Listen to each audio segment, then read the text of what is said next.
Hello everyone and welcome to FTB Interactions Remastered episode 25. Today, I thought maybe we could get into some multi-block ore processing. I think that sounds like a very fun idea. So I want to get into ore processing because now that we can have some stuff on passive, the main issue is I keep running out of things. I'm not quite sure if we have iron right now, but that was a big issue before. Oh look, we're already out of iron ingots again and I literally just processed them not very long ago. So to get into ore processing would be really beneficial, and it'll also be extra beneficial for when we get into some auto mining and that sort of stuff, because we probably should do that at some point rather than just mine everything manually forever and ever and ever. And it was also why I upgraded the power system so that we could have enough power to actually support this on some IV level machines. So what machines do we need? Well, I've picked out 6 multi-blocks that I assume that we'll need. We may need multiple of some of them, I'm not sure. So I've made a large maceration tower to macerate the ores, of course. I assume we can make all of these sort of things. I haven't actually looked at the recipes and all of that stuff. So if there's something that we come up to and that I can't do, I apologize now. A large centrifuge unit, which does centrifuging and thermal centrifuging. A large chemical bath, which we probably will need several of because I'm pretty sure that instead of just ore washing, you also need some chemicals to wash things. I can't remember, but that was like there's a specific one with bauxite where you wash it with like, is it chlorine, sodium persulfate, so we can get gallium. And that's probably, I think that's the only way to get gallium pretty much, apart from macerating afterwards. So yeah, that's an important one. An electrolysis plant, because there's quite a bit of stuff that's better if we electrolyze it. A sifting funnel, which I assume will be good for all of the like gems like diamonds and stuff. And finally just a multi-smelter, or maybe like 3 or 4 of these, just to smelt all the ores at the end once we're done. Now if you look at the recipes for all of these, they all require IV machines and IV sort of motors, circuits, all that sort of thing. So I thought maybe it would be best if we could try and invest in a IV circuit assembler. I think if we do that, we should be able to make the final tier of IV circuit. I mean, I haven't properly looked at this recipe, so I can't be 1,000% sure that this is possible. I mean, it doesn't look completely impossible. It looks like we might need a bit more EV infrastructure, but I think it would be good. It's a good thing for the future to have. I don't know about LUV circuits, if they require they only require an EV, the second tier IV, and then LUV. So it's always a good investment to get an IV circuit assembler. So this is going to take quite a bit of tungsten, iridium, and that sort of thing. I think I've got quite a lot of iridium, to be quite honest. So that's fine. Oh, also for these ones, that we would need a large chemical bath for the liquid starlight to make the ores dense, which would be better overall. So before we begin with everything, I'm going to go to Aurelia for a minute and I'm going to mine everything. So we've got tungstate, scheelite, neodymium, and iridium ore, and I'll mine all of that stuff and I'll come back. So I was just mining and look what I found, a dragon. Oh my god, will this die as easily as they do in Meatball Craft? I don't know, probably not. Are you dead yet? No. Well, it doesn't seem too difficult. It's taking a while though. I stopped recording just as I killed it, literally like a second after, so that's good. Ash. Okay, I'll take your bits and bobs. I've never had a dragon heart in this pack. Oh, I can make a big proper dragon heart. That's cool. And then we have some loot chests with nothing in. And the only reason I really killed him, I didn't think he'd have anything very good. He doesn't. He still sucks. It's because there was a vein down here, a tungstate vein. That was all. Yeah, this is where the dragons obviously live. And I got some emerald dragon scales, which I can make a dragon scale armor out of if I fancy it. I don't know how good this is, but we'll see. Well, I don't know if we'll see. I quite like what I've got already. By the end of mining all sorts of nonsense, this is the haul. So I did some scheelite and tungstate veins, which is all this bottom bit. We've got a bit of palladium, iridium, magnesite apparently, some monazite, which has got a question mark in, and a little bit of neodymium, not that much, I could probably do with a bit more, diamond, lots of chromite because I know we'll need chrome for stuff, more titanium because I thought we might as well, some bastonnite because it was north, and some black quartz. So I think that's a pretty good haul right now. I'll go process some of this and see how we get on. I have set up a temporary little ore washer, well, chemical bath over here, which washes the ores with the liquid starlight, just so I can chuck in a bunch of ores and have them be turned into dense ones. I'm then going to maybe use this instead to smelt some of the dense ores. So if I put it on fill, it should just fill this up with ores from the inventory already, so it won't cook anything that's not dense. This will just be faster than me having to put it all into the smeltery by hand. So yeah, I did get some more titanium as well. I think we've got tons left, but wouldn't it be awful if we ran out? How much titanium do I have? 5,000. Okay, maybe I didn't need any more titanium. But it's always nice to have, isn't it? Maybe. Just while some of that processes, I did have a look through these multi-blocks, and I think there's 3 only funny molten alloy things that we need to make. We do need some stuff like tungsten steel and ultimate and stuff like that, but I think, I could be wrong, but the 3 I found so far, at the very least, is Xeron 100, Inkalloy, MA956, and watertight steel. So this one is just tungsten, nickel, iron, niobium, and cobalt. I can't remember where niobium comes from. Pyrolusite, tantalite, and pyrochlore. So I'm sure I'll manage to get some niobium out of that. We can also electrolyze pyrochlore, and there we go. So that's not too bad. Molten Inkalloy is vanadium steel, which we can make ourselves with steel, vanadium, and chrome. Manganese, which we got loads of, aluminium, and yttrium. I don't think I have yttrium unless we get small. We have yttrium, so that should be fine. And watertight steel is the final one, which is iron, aluminium, nickel, sulfur, and chrome. So none of those should be particularly difficult. It just takes a long time. Boy, oh boy, have I been a busy snock. This was just a lot of crafting, so I just did it off camera because it was boring and annoying. But here we go. We have a ore processing setup, which isn't functional yet because I haven't actually hooked up any sort of filtering system, but we have all the multi-blocks, I think, and everything's powered. So we have the mild mistakes were made. This water's meant to be on this chemical bath. This will be the Astral Sorcery water bath instead. This will have liquid starlight in it, now that I've remembered. So we'll have liquid starlight in this one. They will go into a dedicated furnace and then get macerated so they can start the actual ore processing line.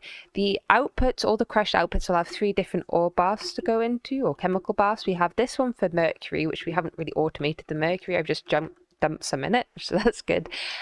We have this one for sodium persulfate, which is automated and just going straight in, and then we have the one over here. Oh, I can't get to it. This is a bit of a jumble.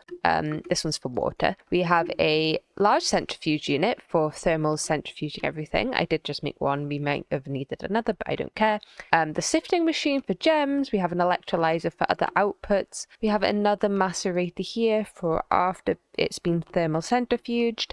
And we have, I think that's it. I hope that's it. And then we have this 3 furnaces to cook everything once they're done. And yes, this is cramped and a bit squishy, but everything's not on a chunk boundary, and it's all here and made, and it took me absolutely forever, like literally forever. And I'm sorry I cut all of it out of the video, but honestly it was not interesting at all. It was waiting and all processing by hand. So yeah, we did it. So to start filtering, I thought I'd take every ore out of my system, and turns out we have about 8 diamond chests full of ore. That's quite a lot. So I'm going to filter these one by one, just to see sort of the process, to go through what items want to go where, that sort of thing. So my first test ore is galena. If we look at the usages, we can see that it can't become a dense ore. So firstly, we will put it into the macerator over here by putting a big item filter in and only whitelisting galena. So now, if this is going to be slow because I don't have any item extract upgrades, I should probably get some of these. Turn extract on.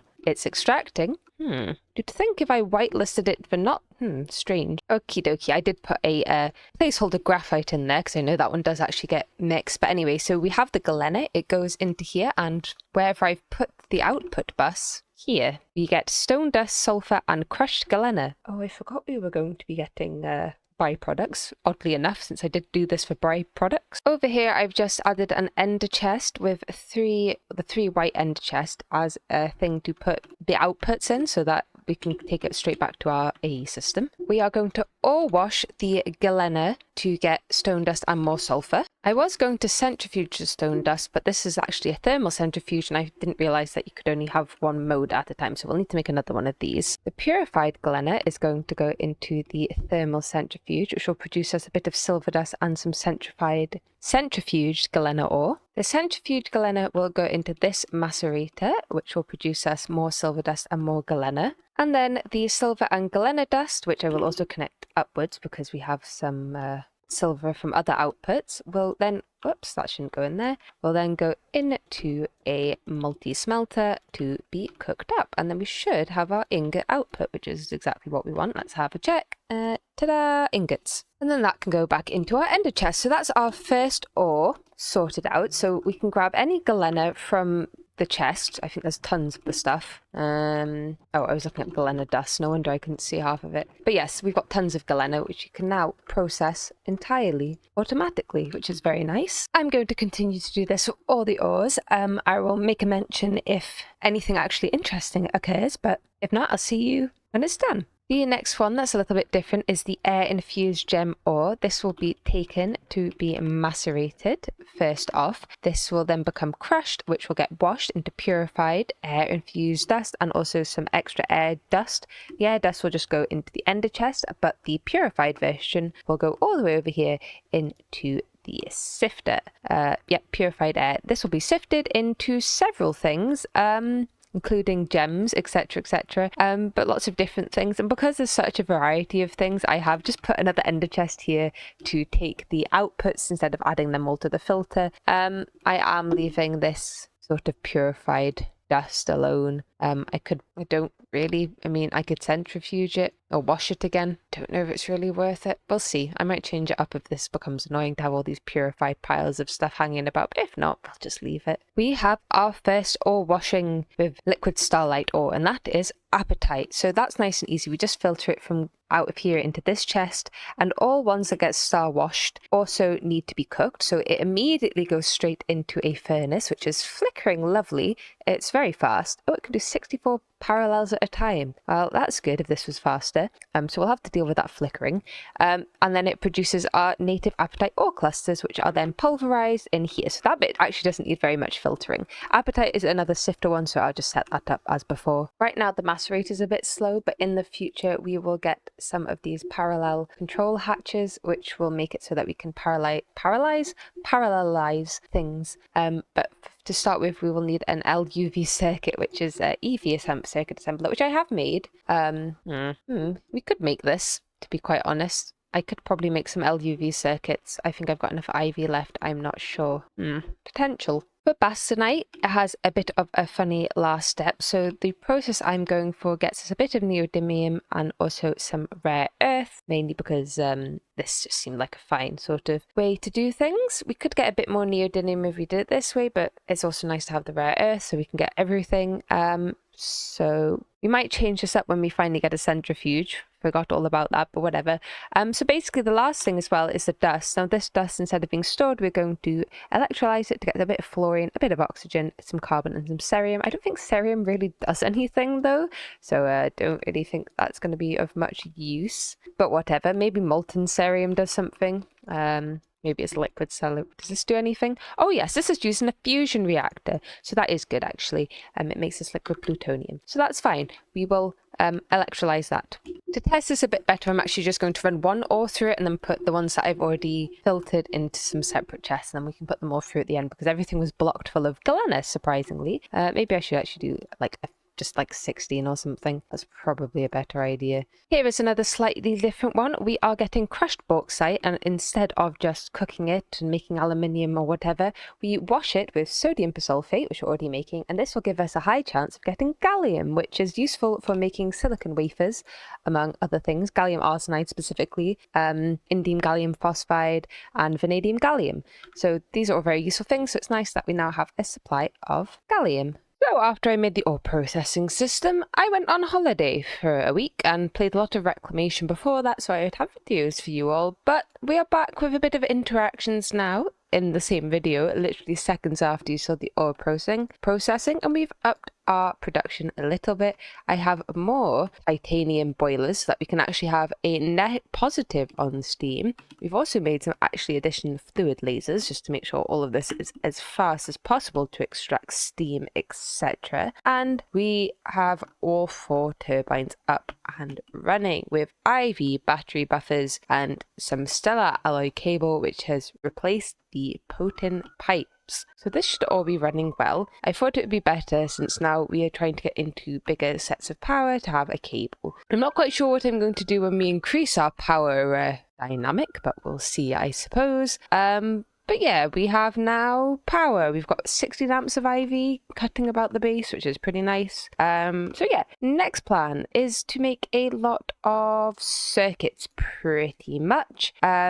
Because we need them. We want to make the assembly line, which requires ZPM circuits. The ZPM circuit that we need requires green LUV circuits, which require green IV circuits, which require green EV circuits, which requires an IV circuit assembler. And to make our IV circuit assembler, we need normal blue LUV circuits, which require blue IV circuits. Wait, can we make, yeah, blue IV circuits and blue EV circuits, which require normal blue HV ones, which we already have. So that's all fun and great. So really, we need to sort of look at these processes and think, how can we make these as passive as possible? I know most of it's sort of passive already, but for example, I don't have the advanced circuit boards on passive right now, though I might be able to do that. So let's see how things go. I have set up the beginning of some passiving for this. So we have the epoxy resin sheets, which we're not making epoxy resin very fast. I still haven't really figured out the trick to make distillation towers work efficiently, but there we go. We're making the epoxy resin sheets. We're also making some gold foil and some electrum foil. The sheets and the foil go into an advanced chemical reactor with some sulfuric acid to get us the whatever those are, circuit boards. Yep. And then we put them in here with some electrum foil to get advanced circuit boards, which we haven't put on auto output yet. There we go. This should, okay, it doesn't have a downgrade for you. And now we have the circuit board. So that's pretty good. And once we need to make these ones eventually, make the fiber reinforced circuit boards, which will require fiber reinforced epoxy, which is just liquid epoxy resin with some borosilicate glass, which is going to be a little annoying, to be quite honest. We have a lot of epoxy resin anyway, so I'll see how the system's doing and see what the backlog is, but it's probably acetone. To get boron for borosilicate glass, I needed to get lepidolite. So we went to the moon and I did some mining. I didn't show it because it's not very interesting. And it is now being inputted into our system. There it is, native lepidolite clusters. There's also lots of redstone in here. Now it's filtering. Why is this idling? Is it full or something? It's probably full because this is quicker than, so we're full on crushed redstone, which should be going to the ore washer. Yes, which is running perfectly, probably doing lepidolite, etc. And we get a chance output of boron from that. I don't know how much boron we have. Let's just see. Boron. We already have loads, actually. I've only mined 1 vein, so that's pretty good. For some reason, I hadn't done anything with the salt water. I've sent it off. It's obviously, okay, it needs more power. Typical. I had to go and get some more copper because we were completely out again, and obviously I would put it in my lovely ore processing system. However, we have a big backlog in the ore washer, so I have made a little bit downstairs which will make us distilled water, and with the distilled water this speeds up from 3 seconds to 1 second, so that's 3 times faster, I think, which is very good. So hopefully we can get through some of this backlog that we have over here. It's quite, we've got, this is full of redstone, and then we have this one completely full of redstone, and this full of lepidolite and redstone. So this might take a little while for it to really process through, but at least it's 3 times faster than it was. But yeah, everything else is keeping up. Oh, but this is a bit slow still, but that's fine. That still takes 3 seconds. I don't think I can speed this up. No, that's just gonna take a while, just because it is like that, but we get rare earths from it, so it is worth it. I wish I hadn't put so much redstone in. I thought we were kind of done with the ore processing, but evidently not. Now we have power hooked hooked up a bit better, we can run this blast furnace at IV much more easily. And I'm just making some Naquada because I was going to just like batch craft a bunch of these Naquada doped monocrystalline silicon balls. We have the gallium arsenide, we just need the Naquada, argon, which we have, and some blocks of silicon. We've got loads of silicon, it's just not in block form. This will give us 64 Naquada dope wafers per, which we can then in an EV laser engraver turn into a lot more bang for R, but which just seems better. We need a nano CPU wafers, which is going to be part of a chemical reactor recipe, which is a little annoying. Here's where we find out I still don't have any glowstone, so I will need to do an extractor for glowstone as well. And through some work, we finally have the top tier HV circuit. So I think I showed all this, but here we have our annealed copper foil. This will mix with these epoxy resin sheets when we get them, of course, because most of them are actually going over here, or we're just completely out of liquid epoxy resin, and I'm unsure why. That's all right. We have the annealed copper foil again. We don't have much copper. We are making these circuit boards here with some annealed foil and some iron chloride. We have everything here apart from the nano CPU, so I'm just making the actual CPU with this manually because you can get so many at once. We then have carbon fibers being made with carbon dust and liquid polyethylene in an autoclave. We are mixing the carbon fibers with the normal CPU and some energized glowstone to get this fancier one, nano CPU, and then that's just been cut in a cutting machine. And with that, we are able to start crafting better HV circuits. Woohoo! And for now, just to do things a little inefficiently, probably, to be quite honest, we are going to just chuck this stuff in to a EV circuit assembler, and we are going to try and make half a stack of the blue EV circuits to make 16 blue IV circuits. I think that'll be all right. I think we only need, a few to make this, and enough to make an LUV, 2 LUVs. So that should be enough to actually make the IV circuit assembler. And we'll place that over here, where I have already helpfully put some stellar alloy cable just sticking out nicely, ready to accept power. I need to move the EV machines from over there as well, so all of this works properly. But yeah, there we go. We are making EV circuits. And once we have our IV circuit assembler, we should be able to passively craft much better EV circuits, which don't require HV circuits as a prerequisite, which is always nice. And also the ones that we need anyway. So, we've got platinum wire, we've got the SMD things. We could probably do with making these at some point, but we'll get around to that later. We need to make the qubit CPU thingy, which would mean I actually have to automate processing gallium. I need indium for this? I don't think so. So we still need the nano CPU wafers, which we're already making. I do need to automate the quantum eyes with eyes of ender. That should be all right. And radon, which we are getting from chickens, so that shouldn't be an issue really. And we're already making everything else, so actually that's not too difficult. This one, again, that's actually easier. This, I don't know what a NOR gate is. It's just another cutting thing. Yeah, it's a pink lens. Oh, okay, Naquada doped. We have to use Naquada or phosphorus for that. We can't use the basic one. That's also easy enough. I can't quite remember why we needed the green LUV circuits specifically. Was it to make ZPM? It was probably to make the ZPM circuits, wasn't it? Yes, which is, again, that's easy.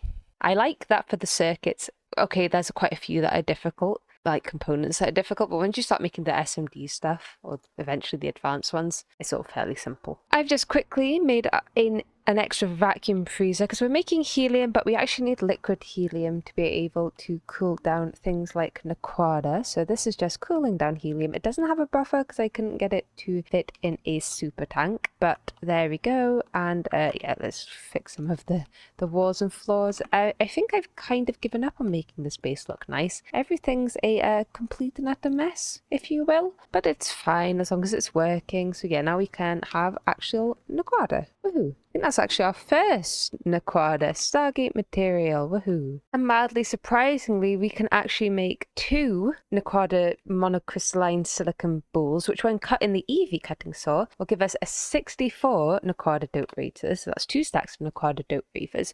And we need them specifically to make this NOR wafer because it makes 4. So if we use the phosphorus dope, we'd only get 1 per, which is really inefficient. But if we use Naquada, we'll get 4 per. We just need to make some chemical pink dye, which is easy easy enough and make ourselves a pink lens. The main problem with this is it takes a very long time. And after I have waited a little bit to cut up some of our wafers and such, we should be able to get our first slightly fancier IV circuit, which in turn will answer the quest and give us 4 more. Woohoo! We're obviously not quite up to tier 3 yet and the various other things, but there we go. We are making progress, which is always good. That seems like a good place to end today's episode, so thank you all so much for watching, and I'll see you all in the next one.